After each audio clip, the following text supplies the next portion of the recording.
All right, welcome back to the SilmFilm Script Discussion Season 2, Episode 12. We're hopefully coming into the home stretch. We're in Act 4. Can you believe it? Oh my goodness. So,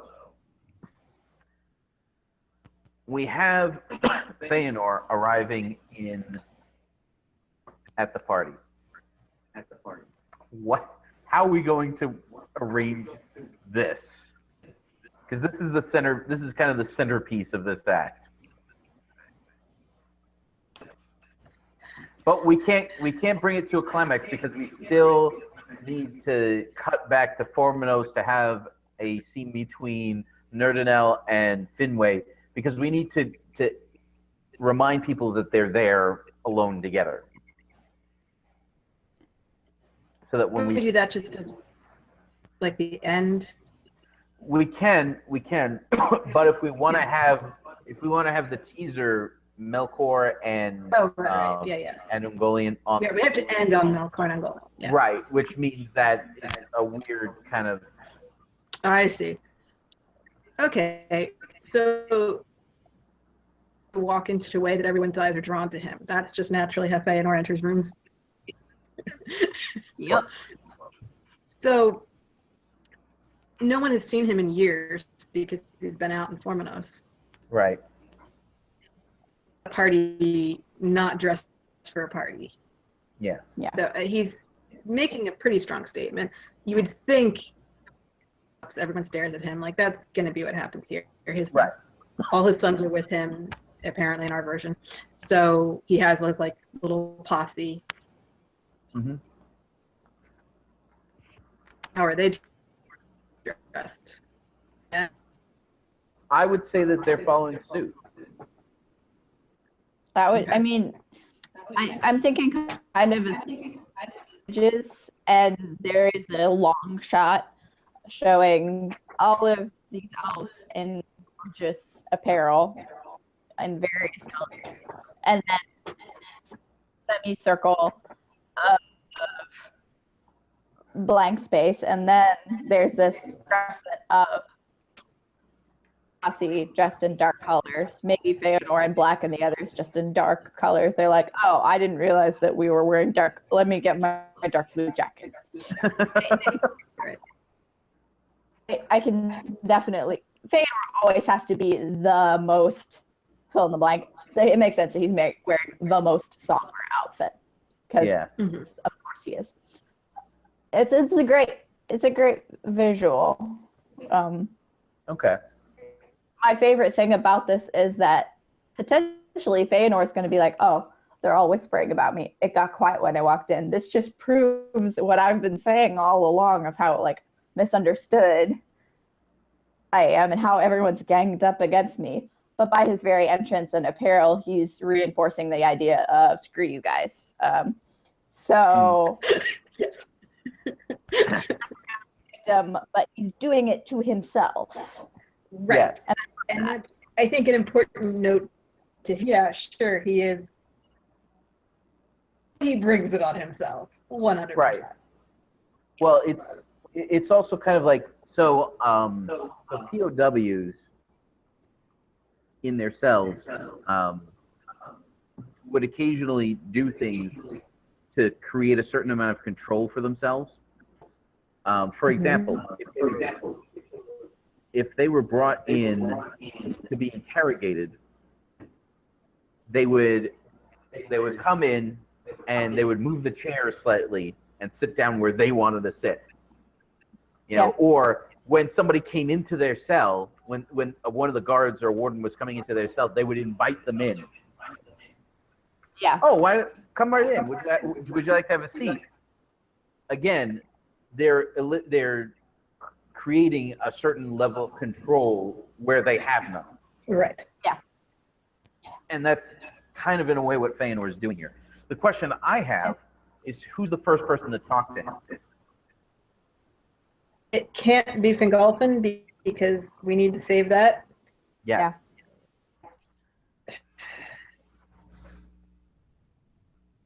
Who at that party is going to come up and talk to Feanor? Mm-hmm. There's, well, I mean, Indus is one. Finarfin is another. Idril. Because he. She's like, I got you a flower wreath. We're making these for the party. You forgot Everybody gets one here. So like, no, that's dumb. I'm just making stuff up at this point. I don't know. I like flower wreaths. That sounds fun. Everyone gets flowers on their head. Here you go. Aloha. Yeah, I mean, she doesn't have any personal beef against him, which almost everyone does at this point.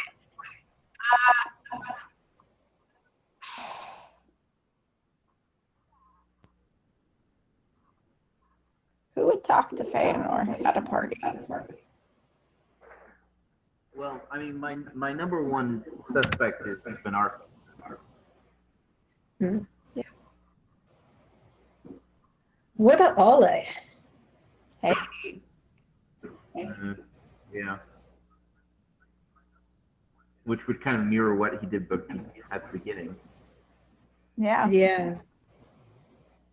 I He mean, could come up and say something to the effect of, you know, I'm sorry that your father did not come. I had hoped to see him here. I had hoped to renew our friendship here. Yeah. Does he say that he's glad that Feanor's there? Yes, absolutely. Is he lying? No, Okay. I'm just checking. I don't think that Aule has the ability to lie per se. Okay. I don't think he's got it in him. He can hide things. right. Yeah, But well, he's not going to be actively dishonest. Right. Yeah, okay. Okay. I agree. So, Feanor responds so how? He always does. The most obnoxious way possible. well, Yeah. here's the thing: if Aule doesn't make this conversation 100% about him, it's gonna kind of irritate him a little bit. Yeah. Mm-hmm. And I'm only going to mention Finway. So. Right. That's what I'm saying. So is he going to, or he could just kind of like repeat what, not repeat necessarily, but kind of like reinstate what Finway said, like about being unking. You know. He could be more passive aggressive about it and just be like, he could make it about, well, I'm doing the bidding of my king. Like that sort of reinforcement of this. I don't know. How does that But he's work? not I really, didn't though, because the Valar. Yeah, I that's came true. Yeah. here kind of. Yeah. I But could see. he didn't come at the beginning of his king though, so it's like. But he could say that. Yeah. Okay. Especially to the Valar. Right. Like, Right. I didn't come here as a personal favor to someone I care about. Yes. Yeah. Okay. It's like, I'm not here because of you. I'm here because I chose to be. Right. I'm trying to gauge how passive aggressive I think that Feanor is capable of being.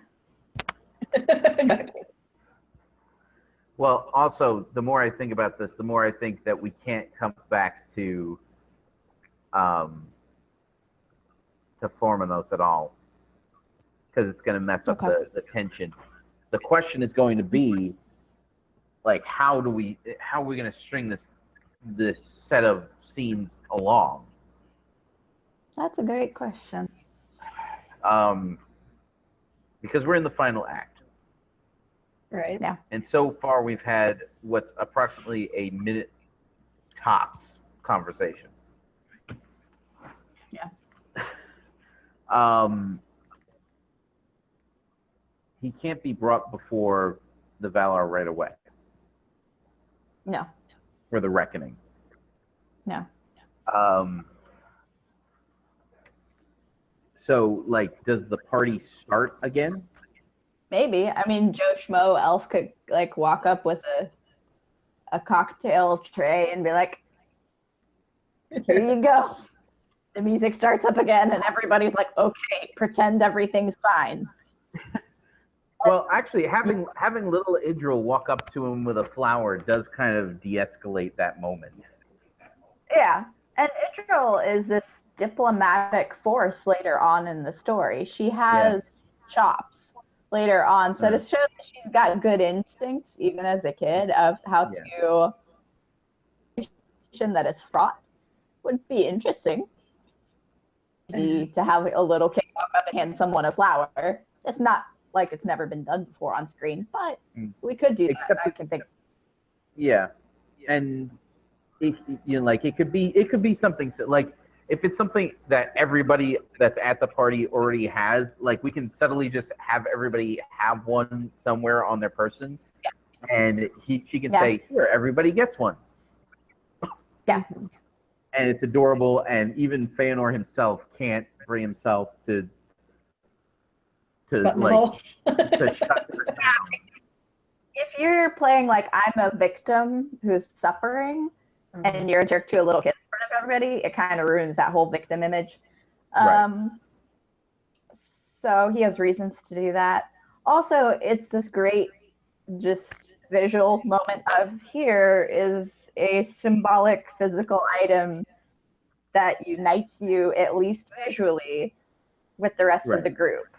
And it's the only thing that is uniting you with the rest of the group. Yeah. The three young girls could be like at the entryway, like when they have their conversation, they could be doing that. That could be like handing out flowers. Yeah. That'd be kind of cute. It's like their job. They got assigned by Brana. Or they just really like flowers and they assign themselves this job. They're like, yes, people should wear more flowers. I mean, it's Galadriel and Eredal, do we associate them with flowers? All right, never mind that then. Okay. No. I think we can.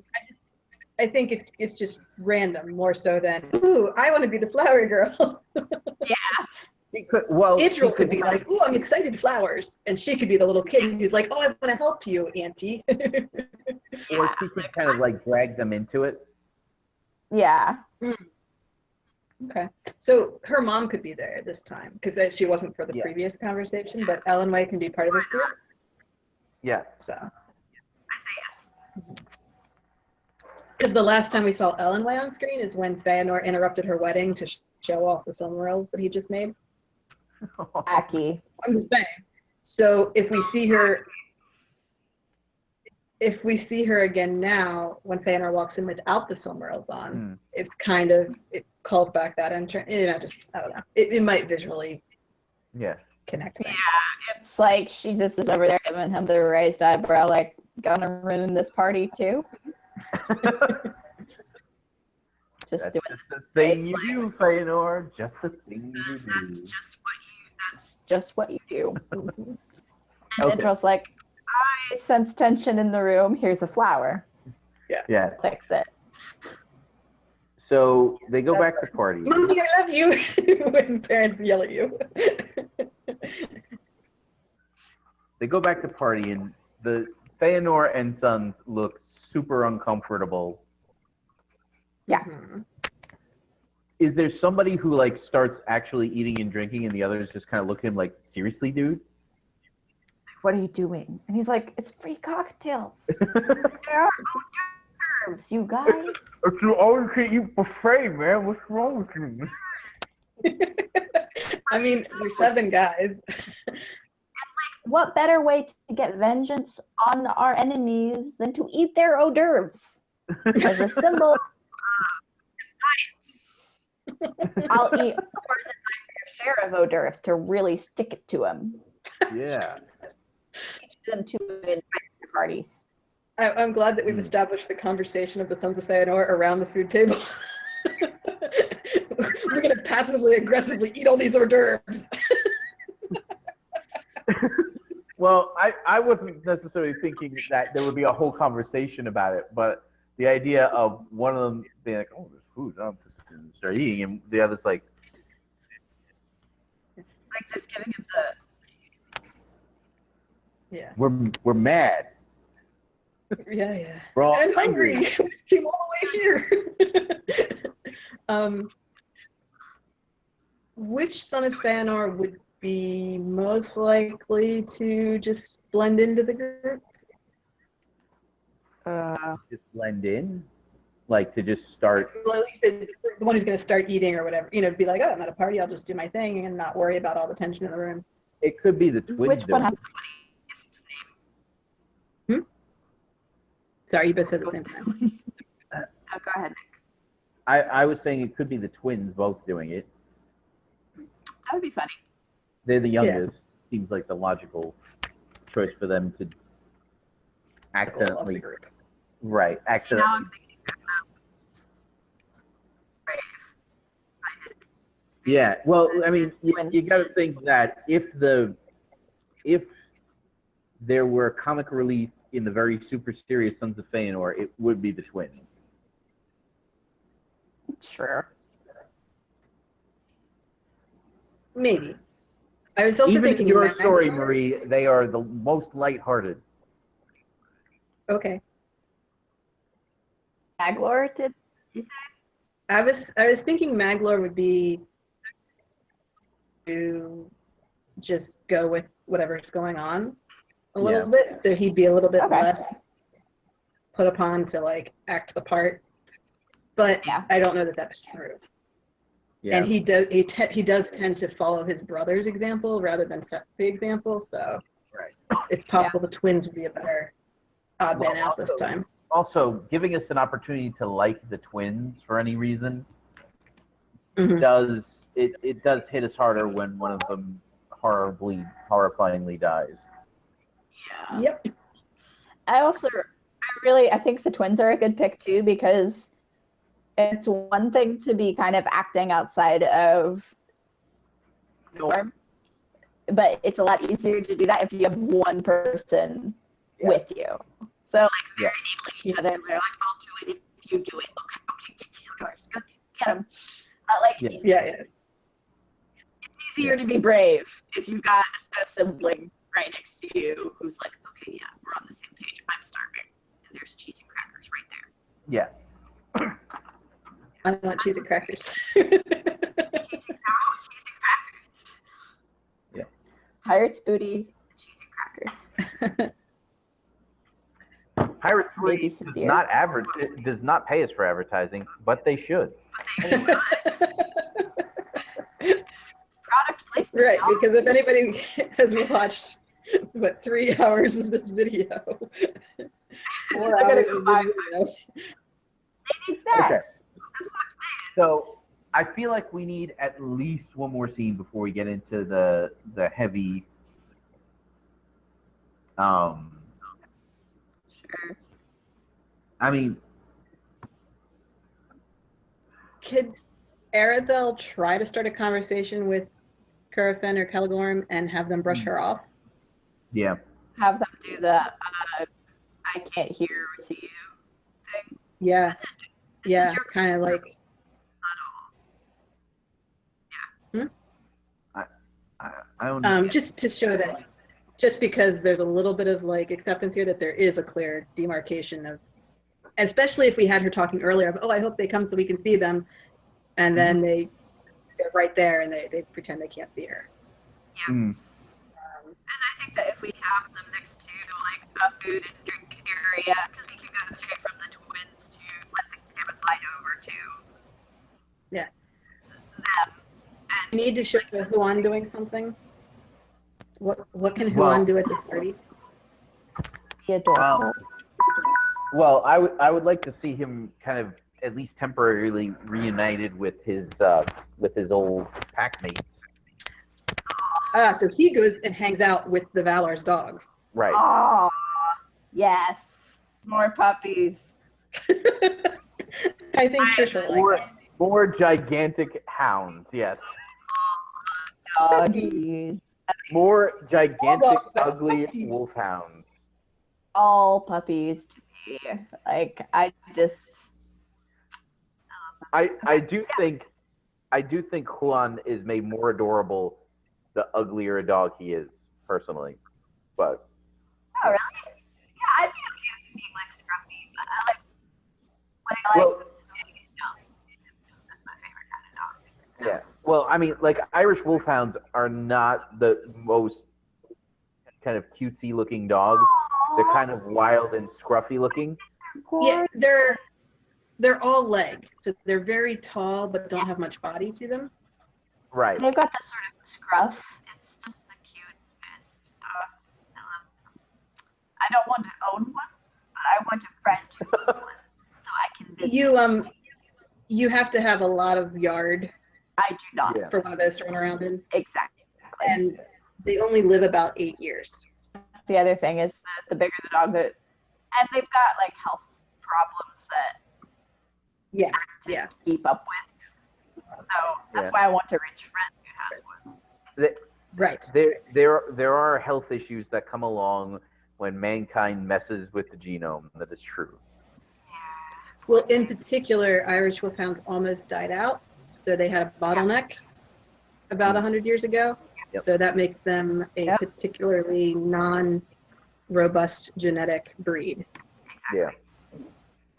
All right. And also being very large. The larger you are, the more you have longevity issues. So ponies live longer than horses. Small dogs live longer than big dogs. Elephants, however, live quite a long time. But they're small for an elephant. All right. Anyway, so It's the relative. okay, so we're gonna get into the climax in the next segment. We're gonna take a break real quick. If you're watching us live, don't worry, we're gonna be back in a minute. If you're watching us in the future, definitely like and share the videos if you like and want to share them. If you haven't yet, feel free to subscribe, comment down below if you have stuff that you want us to hear, and check out the links below. We've got the link down there for MacLeod 4, June 1st through the 4th. It's going to be an awesome conference in the Washington, D.C., Virginia side area. So we'll be back in a second.